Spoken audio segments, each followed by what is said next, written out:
The ડિબેટમાં તમારું સ્વાગત છે. તમે ક્યારેય કાચના મહેલ વિશે વિચાર્યું છે?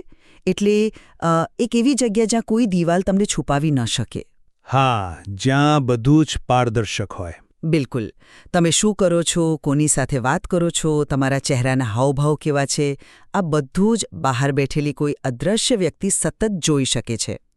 શરૂઆતમાં આ પારદર્શકતા કદાચ કાયદો અને વ્યવસ્થા જાળવવા માટેની એક સુરક્ષા જેવી લાગે, પણ ધીમે ધીમે તમને સમજાય છે કે તે કાચનો મહેલ ખરેખર એક જેલ છે. અને આની સૌથી ભયાનક બાબત એ નથી કે કોઈ તમારા પર નજર રાખી રહ્યું છે. સૌથી ભયાનક બાબત એ છે કે જ્યારે તમને ખબર પડે છે કે તમારી દરેક હિલચાલ પર સતત નજર રખાઈ રહી છે, ત્યારે તમારું પોતાનું વર્તન આપોઆપ બદલાઈ જાય છે. સાચી વાત છે. તમને એ ડર બેસી જાય છે કે કદાચ અત્યારે જ મને કોઈ જોઈ રહ્યું હશે. પરિણામે તમે એ નજરને તમારા મગજમાં ઉતારી લો છો અને તમે જ તમારા પોતાના ચોકીદાર બની જાઓ છો. હા, અદૃશ્ય સત્તા તમારા મગજ પર કબજો જમાવી લે છે. અને આજે આપણે સત્તા, નજર અને માનસિક સંઘર્ષના આવા જ એક ઐતિહાસિક કાચના મહેલની વાત કરવાના છીએ.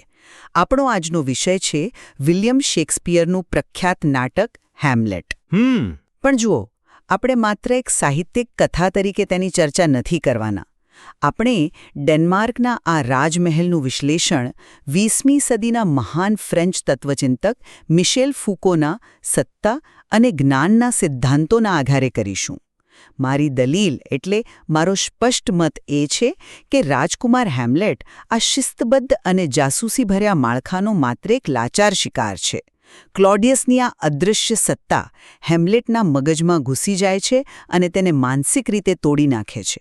પણ આ જ મુદ્દે મારો દૃષ્ટિકોણ તમારાથી બિલકુલ અલગ છે. ફૂકોનું દર્શન માત્ર એવું નથી કહેતું કે સત્તા હંમેશા દબાવે છે. ફૂકોનો મુખ્ય સિદ્ધાંત એ છે કે સત્તા ઉત્પાદક છે. તે તકો ઊભી કરે છે. હું દલીલ કરીશ કે હેમ્લેટ કોઈ લાચાર શિકાર નથી. તે સત્તા અને જ્ઞાનના આ જાળામાં પોતાની સ્વતંત્રતાનો અભ્યાસ કરતો એક અત્યંત સક્રિય ખેલાડી છે. તે માત્ર ભોગ નથી બનતો, પણ તે સત્તાના જ નિયમોનો ઉપયોગ કરીને સત્તા સામે એક બૌદ્ધિક રમત રમી રહ્યો છે. જો તમે હેમ્લેટને એક સક્રિય ખેલાડી માનતા હોવ તો આપણે એલ્સિનોરની ભૌગોલિક અને રાજકીય વાસ્તવિકતા સમજવી જ પડશે. ફૂકોના પુસ્તક ડિસિપ્લિન એન્ડ પનિશમાં પેનોપ્ટિકન નામના જેલના મોડલની વાત છે. બરાબર, ગોળાકાર ઇમારતોવાળું મોડલ. હા, ગોળાકાર ઇમારત જ્યાં વચ્ચે એક ટાવર હોય છે અને તેમાંથી જેલર બધા જ કેદીઓ પર નજર રાખી શકે છે. પણ કેદીઓએ નથી જોઈ શકતા કે જેલર અત્યારે તેમની તરફ જોઈ રહ્યો છે કે નહીં. આ અસમપ્રમાણતા જ સત્તાનું મૂળ છે. એલ્સિનોર બરાબર આવો જ પેનોપ્ટિકન છે. અગાઉનો રાજા એટલે કે હેમ્લેટનો પિતા ખુલ્લા મેદાનમાં તલવારથી યુદ્ધ કરતો હતો. તે ખુલ્લી શક્તિનું પ્રતીક હતો. સાર્વભૌમ સત્તા. એ જ. પણ નવો રાજા ક્લોડિયસ શિસ્તબદ્ધ અને છુપી સત્તાનો ઉપયોગ કરે છે. તે હેમ્લેટની જાસૂસી કરવા તેના જ બાળપણના મિત્ર રોઝેનક્રેન્સ અને ગિલ્ડેન્સ્ટર્નને બોલાવે છે. જ્યારે હેમ્લેટ કહે છે કે ડેનમાર્ક એક જેલ છે, ત્યારે તે કોઈ રૂપક નથી વાપરી રહ્યો, તે તેની વાસ્તવિકતા છે. ફૂકો સમજાવે છે કે આ પ્રકારની સત્તા નોર્મલાઇઝિંગ જજમેન્ટ એટલે કે સામાન્યકૃત નિર્ણયો દ્વારા કામ કરે છે. ક્લોડિયસ બધાની વચ્ચે હેમ્લેટને ટોકે છે કે તેનો શોક અકુદરતી છે. આ સીધો તેના મગજ પરનો પ્રહાર છે, જે હેમ્લેટને એવું અનુભવવા મજબૂર કરે છે કે તે પોતે જ ખોટો છે. આ દબાણ જ તેની હતાશાનું મૂળ કારણ છે. જો એલ્સિનોર એક પેનોપ્ટિકોન છે એ સ્વીકારવામાં મને કોઈ વાંધો નથી. શિસ્તબદ્ધ સત્તા ખરેખર વ્યક્તિને સામાન્ય બનાવવા માંગે છે. પરંતુ તમે ભૂલી રહ્યા છો કે ફૂકોની થિયરીમાં સત્તા ક્યારેય એકતરફી ઉપરથી નીચે નથી વહેતી. એટલે તમારું શું કહેવું છે? મારું કહેવાનો અર્થ એ છે કે તે નીચેથી પણ ઉત્પન્ન થાય છે. જો ક્લોડિયસ હેમ્લેટને નોર્મલ બનાવીને નિયંત્રિત કરવા માંગતો હોય તો હેમ્લેટનો પ્રતિભાવ શું છે? તે પાગલપનાનો દેખાવ અથવા એન્ટિક ડિસ્પોઝિશનની રણનીતિ અપનાવે છે. હેમ્લેટ જાણી જોઈને અસામાન્ય વર્તન કરે છે. શિસ્તબદ્ધ સત્તા માત્ર એ જ વસ્તુ પર કાબૂ મેળવી શકે છે જેને તે સમજી શકે. હેમ્લેટ એક એન્ક્રિપ્ટેડ ચેનલ ઊભી કરે છે. ક્લોડિયસની નિરીક્ષણ વ્યવસ્થા આ પાગલપણાના ઢાલને ભેદી શકતી નથી. એટલે તમે પાગલપનને સ્વતંત્રતા કહો છો? હા, હેમ્લેટનું પાગલપન તેની લાચારી નથી, પણ તે ફૂકો જેને સ્વતંત્રતાનો અભ્યાસ કહે છે તેનું સૌથી ઉત્તમ ઉદાહરણ છે. તે જાણી જોઈને સત્તાના રડારની બહાર નીકળી જાય છે. તમારો આ તર્ક સાંભળવામાં ખૂબ આકર્ષક લાગે છે કે પાગલપણું એક ઢાલ છે. પણ ચલો આપણે આ સ્વતંત્રતાની જમીની વાસ્તવિકતા તપાસીએ. પોલોનિયસ કોણ છે? તે ક્લોડિયસનો મંત્રી છે અને તે હેમ્લેટની જાસૂસી કરવા માટે કોનો ઉપયોગ કરે છે? પોતાની જ દીકરી ઓફેલિયાનો. સાચી વાત. અહીં ફુકોનો માઇક્રોફિઝિક્સ ઓફ પાવરનો ખ્યાલ લાગુ પડે છે. સત્તા માત્ર રાજાના આદેશથી નથી ચાલતી, તે પરિવાર અને પ્રેમની નસોમાં લોહીની જેમ વહે છે. જ્યારે હેમ્લેટને ખબર પડે છે કે જે સ્ત્રીને તે પ્રેમ કરે છે તે પણ તેના પર નજર રાખવા માટે સત્તાનું એક સાધન બની ગઈ છે, ત્યારે તેનું મગજ કેવી રીતે સ્થિર રહી શકે? જો કોઈ વ્યક્તિને સતત એવી અનુભૂતિ થતી હોય કે તેનો દરેક શબ્દ રેકોર્ડ થઈ રહ્યો છે, તો તેનામાં આવતું પાગલપણું એ કોઈ ચતુર રણનીતિ નથી હોતી. પણ 1 મિનિટ મને પૂરી કરવા દો. તે કાચના મહેલે મગજ પર કરેલા આઘાતનું પરિણામ હોય છે. તે ઢોંગ કરવા મજબૂર છે કારણ કે તેને સામાન્ય રીતે શ્વાસ લેવાની પણ છૂટ નથી. આને તમે સ્વતંત્રતા કેવી રીતે કહી શકો? અરે સ્વતંત્રતા એટલા માટે કહું છું કારણ કે હેમ્લેટ આ માઇક્રો પાવરના હુમલાને ઓળખી જાય છે. હા, ઓફેલિયાનો ઉપયોગ સત્તાના સાધન તરીકે થાય છે, પણ હેમ્લેટ તરત જ સમજી જાય છે કે ઓફેલિયાની પાછળ પોલોનિયસ અને ક્લોડિયસ છુપાયેલા છે. તે તેમની જ રમત તેમની સામે રમે છે. કઈ રીતે? અરે, નાટકના સૌથી મોટા વળાંકમાં જુઓ, ધ માઉસ ટ્રેપ. તમે કહ્યું કે હેમ્લેટ સતત નિરીક્ષણ હેઠળ છે, પણ હેમ્લેટ શું કરે છે? તે ક્લોડિયસની માનસિક તપાસ કરવા માટે એક આખી પ્રયોગશાળા ઊભી કરે છે. ફુકોના જ્ઞાન અને સત્તાના સિદ્ધાંત મુજબ એક્ઝામિનેશન એટલે કે પરીક્ષણ એ આધુનિક સત્તાનું સૌથી મોટું હથિયાર છે. જેમ એક ડૉક્ટર દર્દીની તપાસ કરીને તેના શરીર પર સત્તા મેળવે છે, તેમ હેમ્લેટ નાટક ભજવીને ક્લોડિયસની માનસિક તપાસ કરે છે. પેનોપ્ટિકના ટાવરમાં બેઠેલો નિરીક્ષક બની જાય છે અને રાજા ક્લોડિયસ એક લાચાર કેદી. આ દર્શાવે છે કે જે જ્ઞાન ઉત્પન્ન કરે છે તે સત્તાની લગામ પોતાના હાથમાં લઈ શકે છે. હેમ્લેટ નિરીક્ષક બને છે એ દલીલ ખૂબ મજબૂત છે, પણ હું આ વાત સ્વીકારવા તૈયાર નથી કે આનાથી તે સ્વતંત્ર બની જાય છે. હકીકતમાં આ નાટક ભજવવાની તેની જરૂરિયાત જ તેની સૌથી મોટી ગુલામી દર્શાવે છે. ગુલામી? કેવી રીતે? જરા વિચારો, તેને સત્ય ક્યાંથી મળ્યું હતું? તેના પિતાના ભૂત પાસેથી. પણ તે ભૂતની વાત પર તરત જ વિશ્વાસ કેમ નથી કરતો? કારણ કે તે એ જમાનાના ધાર્મિક અને કાનૂની માળખામાં ખરાબ રીતે ફસાયેલો છે. તે ડરે છે કે કદાચ આ ભૂત કોઈ શૈતાન હોય. હા, એ ડર તો છે. બિલકુલ. ફૂકો સ્પષ્ટ કહે છે કે દરેક ઐતિહાસિક સમયગાળામાં સત્ય નક્કી કરવાના પોતાના નિયમો હોય છે, જેને તે એપિસ્ટીમ કહે છે. હેમ્લેટ તેના સમયના એપિસ્ટીમનો ગુલામ છે. તેને બાહ્ય કાનૂની પુરાવા જોઈએ છે, પણ સાથે જ તે મધ્યકાળીન ધાર્મિક ભયથી પીડાય છે. તેને ક્લોડિયસને પકડવા માટે નાટક ભજવવું પડે છે, કારણ કે તે પોતાના આંતરિક અવાજ પર વિશ્વાસ કરી શકતો નથી. તે સત્તાની બહાર નથી નીકળતો. તે તો પોતાની જ અંદર એક ન્યાયાધીશ અને પોલીસ બંને બની જાય છે. પણ મને લાગે છે કે તમે શંકા કરવાના ગુણને ગુલામી સાથે જોડી રહ્યા છો. જુઓ, કોઈ પણ વ્યક્તિ પોતાના ઐતિહાસિક સમયની બહાર જઈ શકતી નથી, પરંતુ હેમ્લેટ જે કરે છે તે અંધભક્તિનો વિરોધ છે. અંધભક્તિનો વિરોધ? હા, જો તે ભૂતની વાત માનીને તરત જ તલવાર ઉઠાવી લેત તો તે ખરેખર જૂના પૌરાણિક માળખાનો ગુલામ હોત. પણ તે થોભે છે. તે પ્રશ્ન કરે છે. સ્થાપિત સત્ય પર શંકા કરવી, જ્ઞાન મેળવવાની પ્રક્રિયાને પડકારવી, આજ તો ક્રિટિક અથવા આલોચનાનો મૂળ પાયો છે.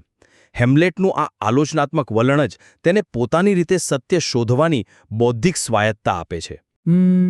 જો તમે આને બૌદ્ધિક સ્વાયત્તતા કહેતા હોય, તો પછી આપણે અસ્તિત્વના મૂળભૂત સંઘર્ષની વાત કરવી જ રહી. ઓફેલિયાનું ઉદાહરણ ફરીથી લો. ઓફેલિયા પિતૃસત્તાક અને સાર્વભૌમ સત્તાનું એવું રમકડું બની જાય છે કે અંતે તેનું પોતાનું કોઈ અસ્તિત્વ જ નથી બચતું. હા, એ બહુ કરુણ છે. સાવ ખતમ થઈ જાય છે. સત્તાના આ આદેશોનું સતત પાલન કરવાથી તે ખરેખર પાગલ થઈને આત્મહત્યા કરી લે છે. અને હેમ્લેટ પણ આનાથી બહુ દૂર નથી.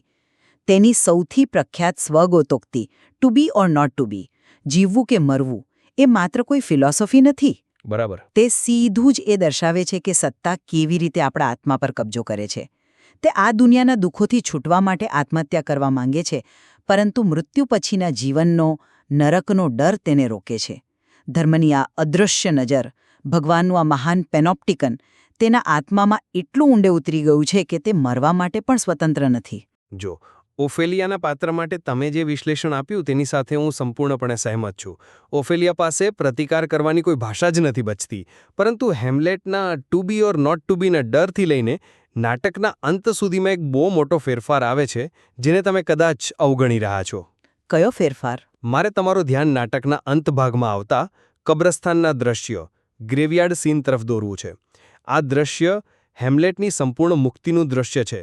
જ્યારે હેમ્લેટ જોકર યોરિકની ખોપરી હાથમાં લે છે ત્યારે તે સમજે છે કે એલેક્ઝાન્ડર ધ ગ્રેટ હોય કે સામાન્ય ભિખારી, અંતે બધા જ માટી બની જવાના છે. હા, મૃત્યુ તો નિશ્ચિત છે. બરાબર.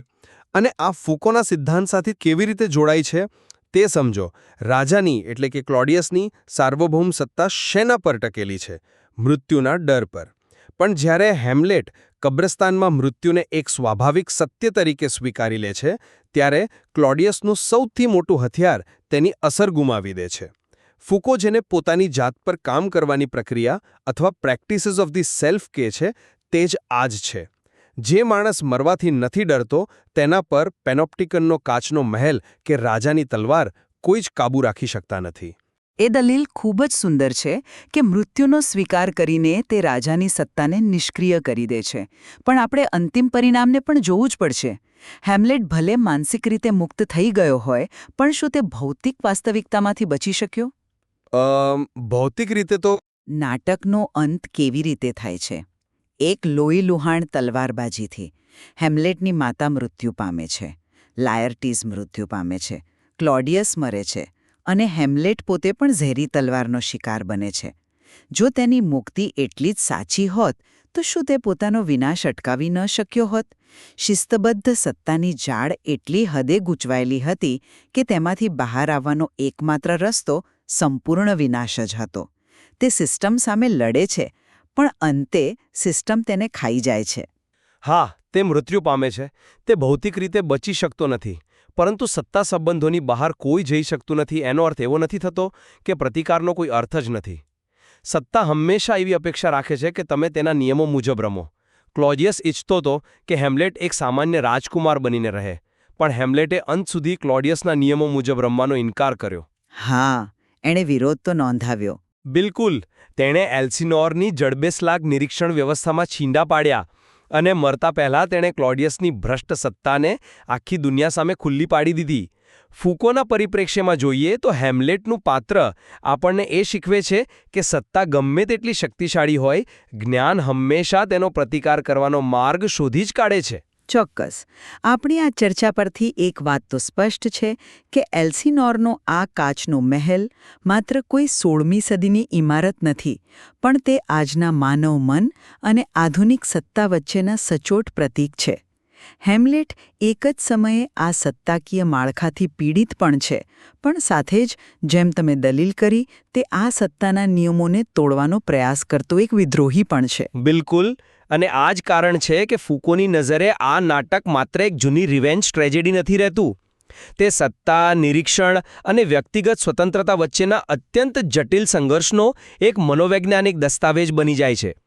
તે આપણને પ્રશ્ન કરે છે કે આપણે આપણી જાતને કેવી રીતે ઘડીએ છીએ જ્યારે આપણને ખબર હોય કે આપણા પર નજર રખાઈ રહી છે. આજના આ વિચાર વિમર્શમાં આપણે કોઈ એક પક્ષને અંતિમ વિજેતા જાહેર કરી શકીએ તેમ નથી, કારણ કે સત્તા અને સ્વતંત્રતા વચ્ચેનો આ ખેલ ક્યારેય પૂરો થતો નથી. પરંતુ જ્યારે તમે હવે પછી ફરીથી ક્યારેય હેમ્લેટ વાંચો અથવા તો જ્યારે તમે તમારો સ્માર્ટફોન વાપરી રહ્યા હોવ, ત્યારે ચોક્કસ એ વિચારજો કે શું તમે પણ તમારી આસપાસના કોઈ અદૃશ્ય કાચના મહેલમાં તો નથી ને? અને જો છો, તો શું તમે હેમ્લેટની જેમ જ એક કાચની દિવાલોને તોડવાની રણનીતિ શોધી રહ્યા છો? આજના ડિબેટમાં જોડાવા બદલ આભાર. રજા લઈએ. આવજો.